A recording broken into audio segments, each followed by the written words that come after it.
Moving on now, US President Donald Trump has warned Hamas would have hell to pay if it did not disarm quickly.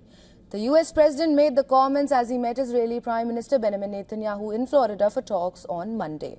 Now, speaking at a press conference, Trump also downplayed reports of tension with Netanyahu over the second stage of the Gaza ceasefire. He said that Israel has lived up to its commitments and that the onus was on Hamas. Now it was on Hamas. Now the group's armed wing has reiterated earlier on Monday that it would not surrender its weapons. Well, we talked about Hamas and we talked about disarmament, and they're going to be given a very short period of time to disarm, and we'll see how that works out. Steve Witkoff and Jared Kushner will be in charge of that from our side, but if they don't disarm as they agreed to do, they agreed to it, and then they'll be held to pay for them, and we don't want that. We're not looking for that, but they have to disarm within a fairly short period of time. During their fifth meeting in the United States since Trump's return to power this year, Netanyahu also appeared to have steered the U.S. leader towards focusing on Israel's concerns about Iran. Now, Trump said his country could support another major strike on Iran if it resumes rebuilding its ballistic missile or nuclear weapons programs.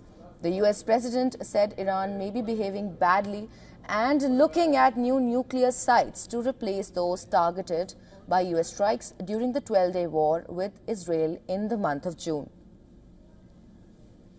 So I hope Iran is not trying to build up, as I've been reading, that they're building up weapons and other things. And if they are, they're not using the sites that we obliterated, but they're using possibly different sites. We know exactly where they're going, what they're doing, and I hope they're not doing it because we don't want to waste the fuel on a B-2. It's a 37-hour trip both ways.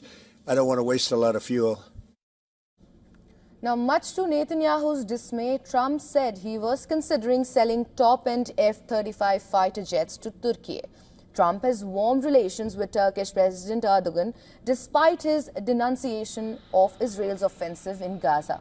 Israeli policymakers argue that F-35s would benefit Turkey in a potential war. Now, Trump and Netanyahu's talks also focused on other regional points, including Hezbollah in Lebanon and Syria. Now, Trump said he and Netanyahu had an understanding regarding Syria while exuding hope that Israeli and Syrian leaders would get along. He's been with us all the way. We had that mishap with ISIS, and he was with us all the way. He was fighting us, he was fighting them. So I hope I'm sure that Israel and him will get along. I will try and make it so that they do get along. Netanyahu said that Israel was keen to ensure a peaceful border with Syria. We don't have terrorists, we don't have attacks, and we also want to secure our Druze friends. And by the way, I think not only the Druze, but other minorities, especially the Christians, should be protected as well in Syria and throughout the Middle East and in Nigeria. Netanyahu said it had been a very productive meeting and announced that Israel was awarding Trump its highest civilian order. It marks the first time the honor has been conferred on a non-Israeli citizen.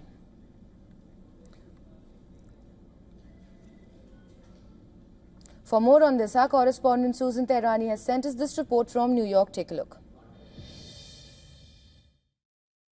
President Trump met with Israeli Prime Minister Benjamin Netanyahu. He told reporters the U.S. would support strikes to knock out Iran's missile program and prevent Tehran from rebuilding its military capabilities. The meeting came as a fragile Gaza ceasefire has largely held despite sporadic clashes with major questions unresolved over Hamas's future, Gaza reconstruction, and long-term governance. Israel also continues military operations along its northern border aimed at Hezbollah threats. Separately, Secretary of State Marco Rubio met with Prime Minister Netanyahu to discuss regional security, economic cooperation, and combating anti-Semitism, reaffirming close U.S.-Israel coordination in line with President Trump's peace framework. This, according to the State Department. Susan Tehrani reporting from New York for WION World is One.